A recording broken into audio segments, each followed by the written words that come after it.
And if something bad happens to you, it's not because God caused it, but God loves you. And I'm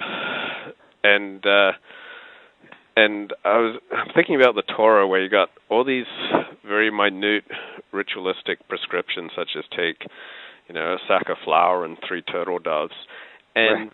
and there's a very profound underlying philosophy to that you and I take for granted, but 99% of the world does not.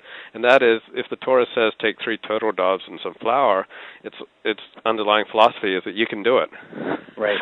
If it says do not commit adultery, its underlying philosophy is you can do it. If it says don't murder, it means you can do it. If it says honor your parents, or kill a calf, or saying you can do it, and you can create a good and decent life, and you don't have to stake everything on something as tricky as pursuing love highs, which I felt like the Scarlett Johansson character and some of the other characters were doing. That there's a much more substantive, ritualistic and traditional way of living your life, so that you're not risking everything to try to mainline that love high, which can be so fleeting and so dangerous. Right. No, I think that's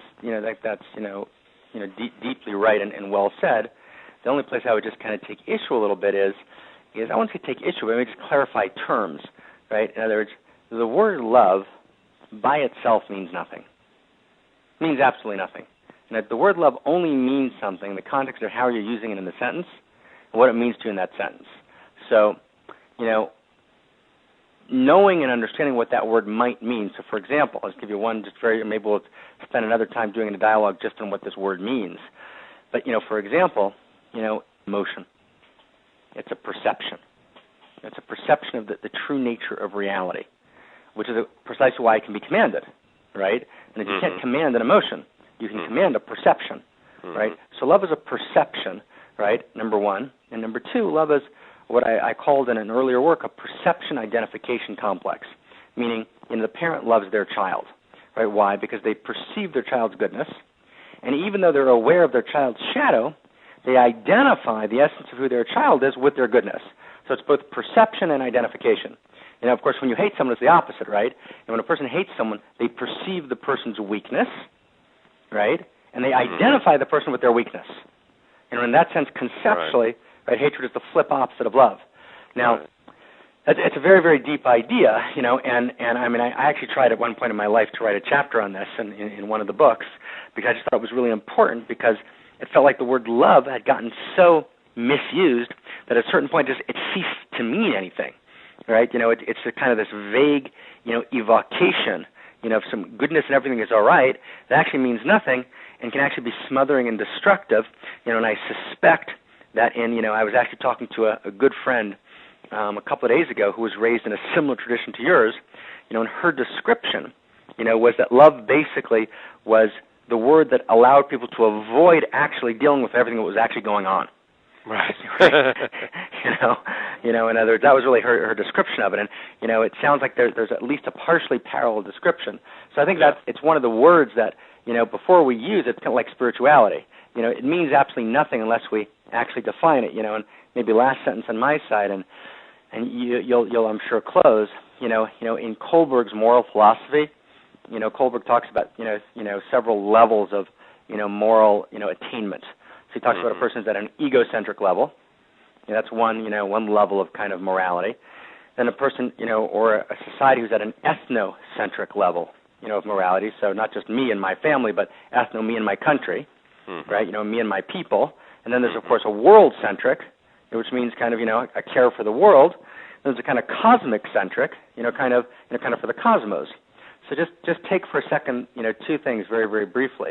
So take the word love, or the word protection, to be a protector.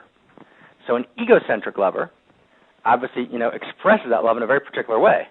I love myself and my family, but anyone outside of my family I can deal with in virtually any way, because my love has been limited to that narrowed circle of caring.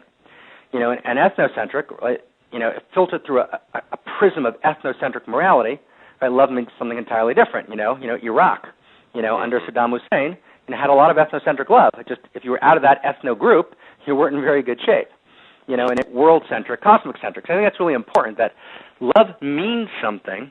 There's about 60 different people who have talked about this in the last 100 years, 60 different developmental people in virtually every field of human knowledge, where they've kind of noted, correctly so, based on an enormous amount of empirical data, that love means something completely different based on the level of consciousness that you're at, which is why in the Torah, I think that's why, actually ethical development came before love, right? Because it was actually this profound understanding, right, that actually, and what Christianity did, at least in its inception, is place love before ethical development.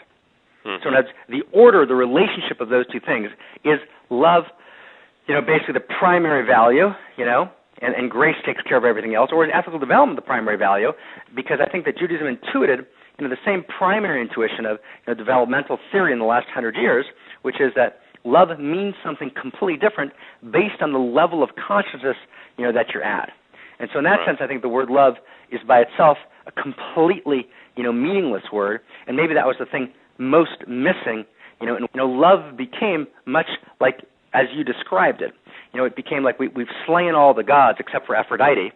When we worship at her altar and kneel, do we, because she's the only transcendent value that we even have a glimmering of its existence.